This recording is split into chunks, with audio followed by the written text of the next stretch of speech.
Hello friends, हम question solve करने वाले हैं। जैसे कि आपको स्क्रीन पर दिखाई दे रहा है, क्वेश्चन है एक 10 वोल्ट का सेल का ईएमएफ है और उसका इंटरनल रेजिस्टेंस 1 ओम का है।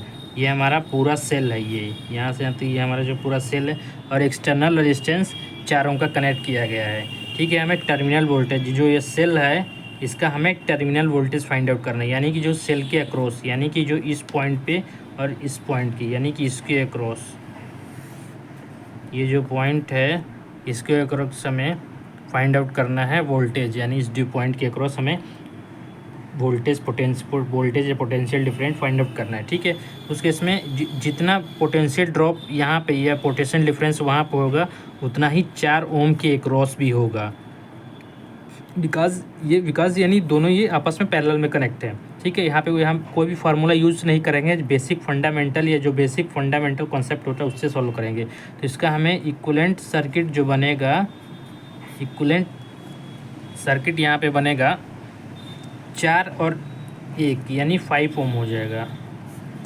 5 ओम हो जाएगा। और ये 10 वोल्ट है,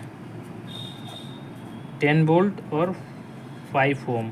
तो यहाँ पे करंट आई करंट मिलेगा 10 बाई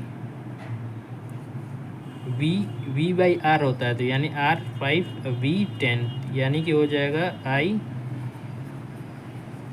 2 एम्पियर। ठीक है, यहाँ पे करंट है I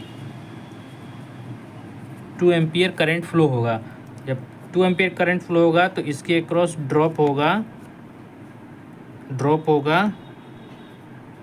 × 4 यानी कि 8 वोल्ट का ड्रॉप होगा, 8 वोल्ट का ड्रॉप होगा, यानी कि इसके अक्रॉस 4 ओम है, उसके अक्रॉस ये 4 ओम के अक्रॉस 8 वोल्ट आएगा और इस सेल के अक्रॉस भी 8 वोल्ट आएगा, क्योंकि दोनों आपस पैरेलल में कनेक्ट है। तो ये हमारा जो भी टर्मिनल जो आएगा यहाँ पे 8 वोल्ट आ जाएगा। आई होप कि आपको क्वेश्चन समझ में आएगा। Thank you. ये